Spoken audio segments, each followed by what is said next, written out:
So I did my research on redlining, and you may be wondering exactly what is redlining. So I know you guys did a little reading last night, but you might still be a little bit confused. So basically, redlining started, it came from maps. What happened was the maps would be what? Sorry. Oh, keep going. Sorry.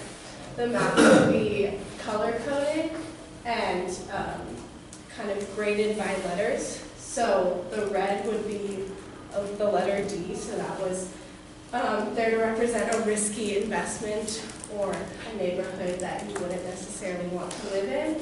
And then green would be letter A. And then every color in between, and then it keeps going down. So basically, banks would use this to deny people of color and minorities loans. And so a lot of people that would live in these red zones would be denied loans because it was too much of a risk for the banks. And so it's basically just denying them services and financial services, and it's a form of racial discrimination. So, like I was saying before, redlining, like how it started, you can see this is a little kind of key where you can see it goes A, B, C, D, and then it's green, blue, yellow, and red. And this is just a map of the Bay Area from 1936 to kind of 1939. There were all these series of photos, and yeah, so this is what the Bay Area looked like during the time. So redlining today, even though redlining is illegal today, and it's illegal based off of the Fair Housing Act, it still exists, but to a lesser extent. So a lot of the times, especially like Wells Fargo and banks like that will do it, but it won't be like as known that it is kind of a form of redlining and racial discrimination. And it's not necessarily like all these maps like we saw before, like those wouldn't necessarily be made today, but they are kind of to some extent. And it also exists with schools. So a lot of parents now, they can go onto these websites where it shows schools and the different areas and like how they're ranked based off of like desirability and where they're located. So that also will contribute to gentrification and the fact that like these richer white families can see like, oh, I want my kid to go to this school, and they can start pushing out the poor families that live in those areas. So we're just going to watch a little bit of a video that's going to show like kind of what gentrification is like today. Or what? We're here because the Institute of Metropolitan Stability has released a report. Some attorneys at the University of Minnesota have been working on researching Twin Cities communities.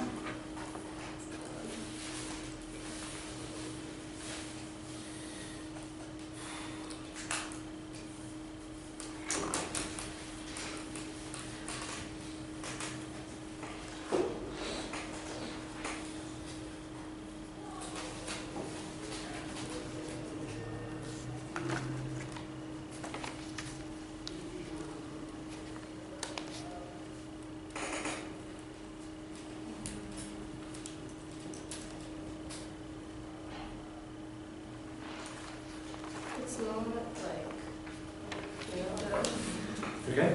yeah, I don't know how to get it to show it. So like, here, so like it works.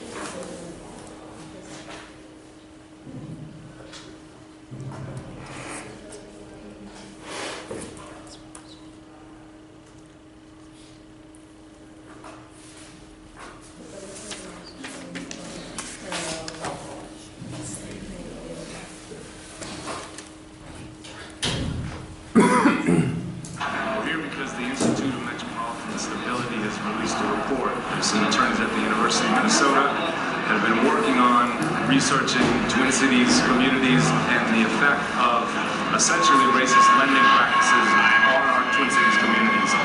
report, the Institute of Metropolitan Opportunity, shows that the lack of access to credit continues to plague communities of color. Many of the conditions in the poor neighborhoods were created by the subprime crisis. Subprime lending was very concentrated in non-white neighborhoods in the Twin Cities. In the past, I used to work for Wells Fargo.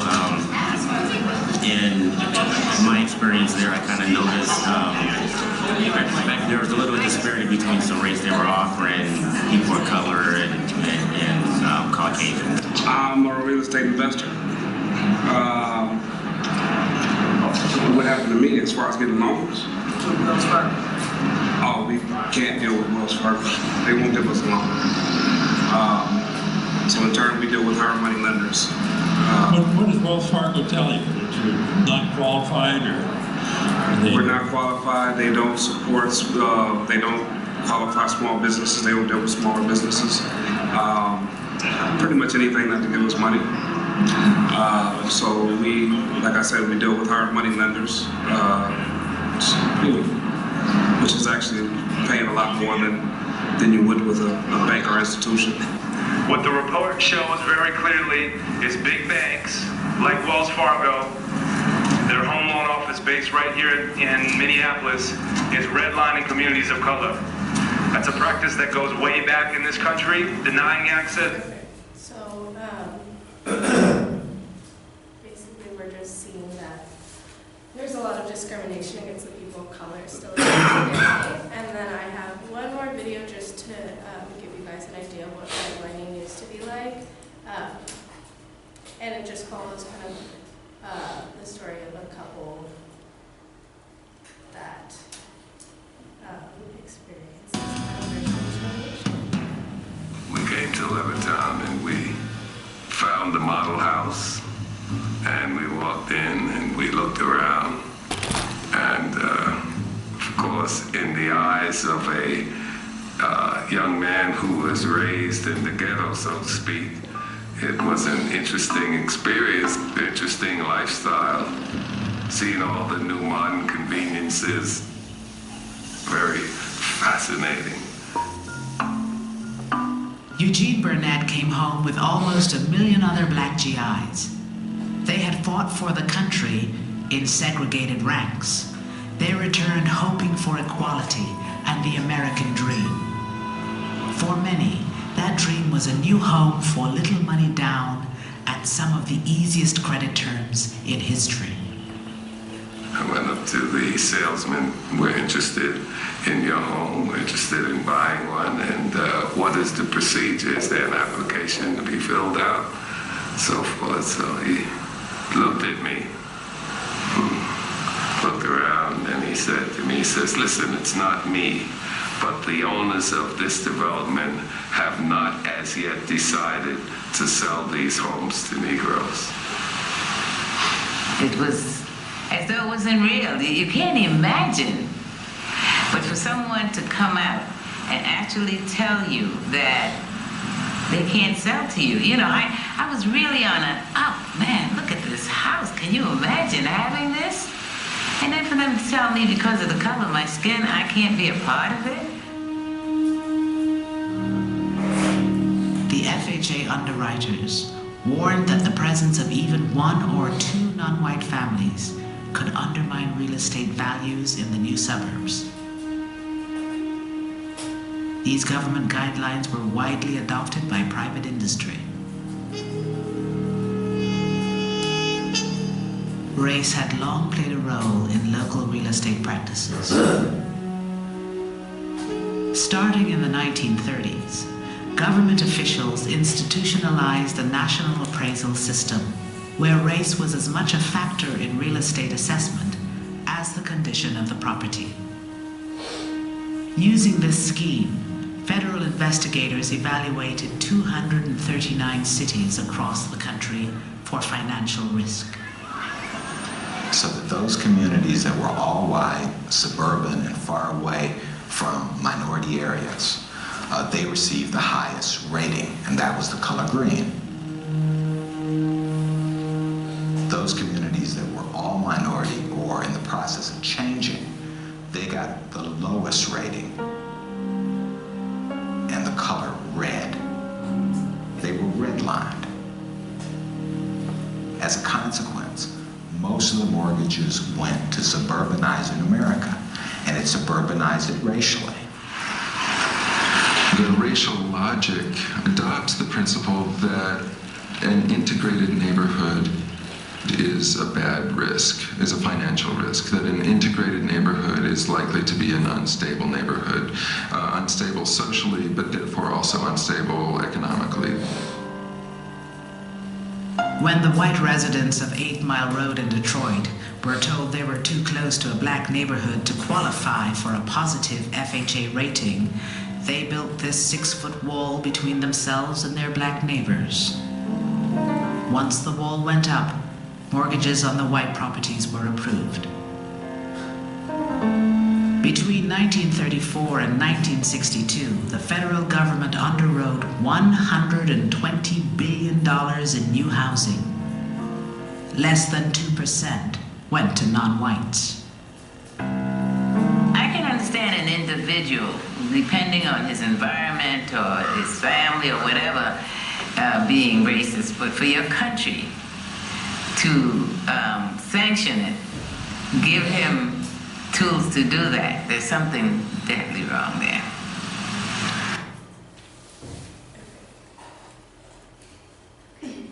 So, just another little thing to put it into perspective was that, so at the time, a black family or person that made, say, $100,000, her income would be able to live in the same place as a white person that made, or a white family that made $30,000. So it was just significantly that much harder for people of color, especially black people, to live in these green areas or, better neighborhoods than the kind of developing red-lined areas. Thank you.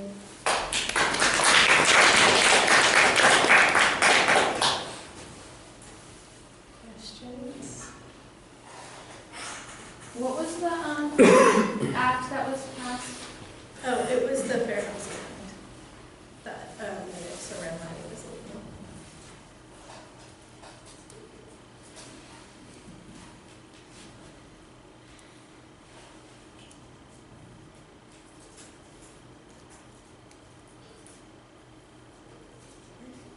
So the maps were originally made by the federal government? Yeah, they were. These ones, yeah. Well, this one wasn't. This one was made, well, I think it was taken, like this one guy took all of these different maps that he saw and kind of made like a bunch of different ones in the Bay Area and like California. But yeah, these ones were.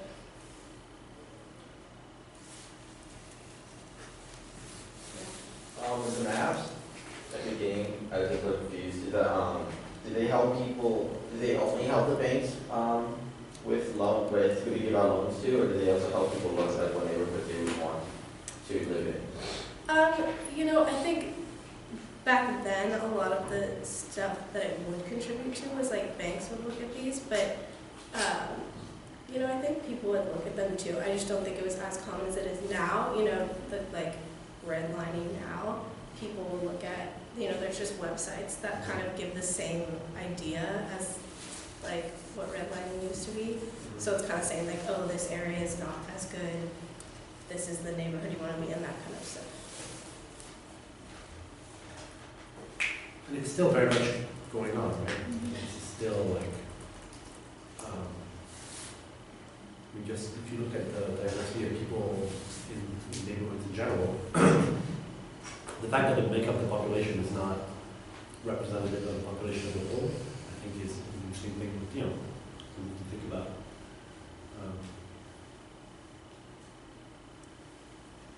I remember being renting in a small village on the East Coast where there was one Jewish owner who was the director of the bank who actually made all the loans.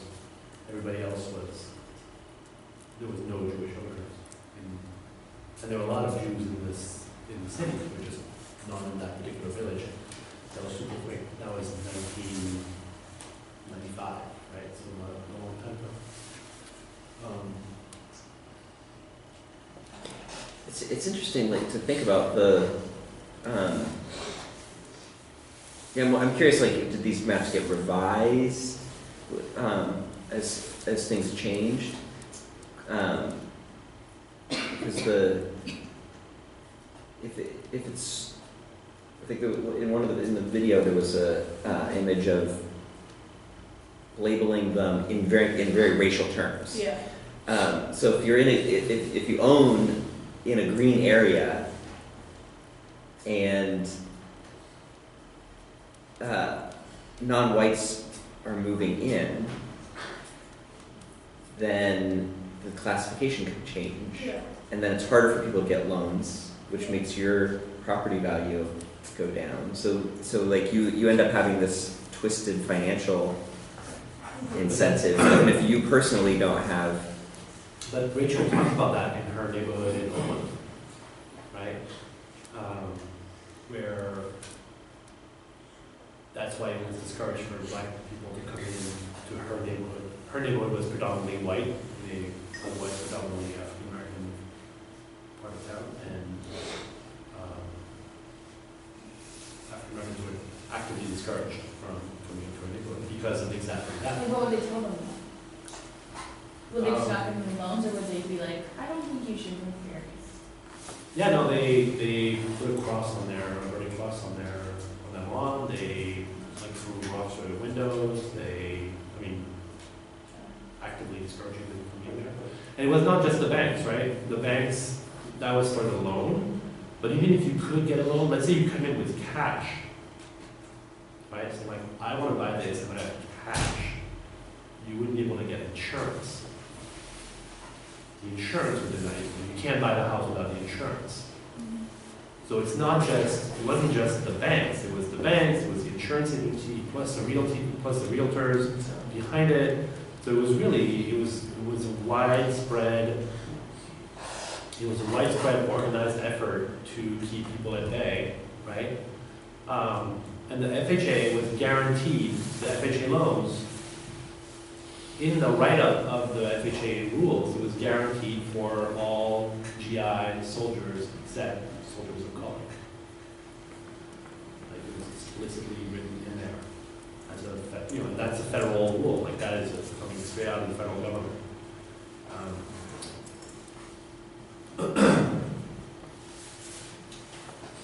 Cool. Thank you. Oh, Mr. I think Clara has a.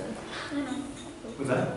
I was just curious about like if they're protesters, but like what they were doing, if anyone was doing anything to stop it. I'm not 100% sure, like, right now, people are doing, like, a lot of stuff. Like, I know there were, like, protests, and there still are, like, I think just in general, like, articles and things that I found about today that are being published now a lot more about just, like, the issue. So I think it's more about, like, awareness. And then if enough people know, like, specifically, like, Wells Fargo, too, they see that people are kind of figuring out that they're discriminating, then like they'll change the way that they do that.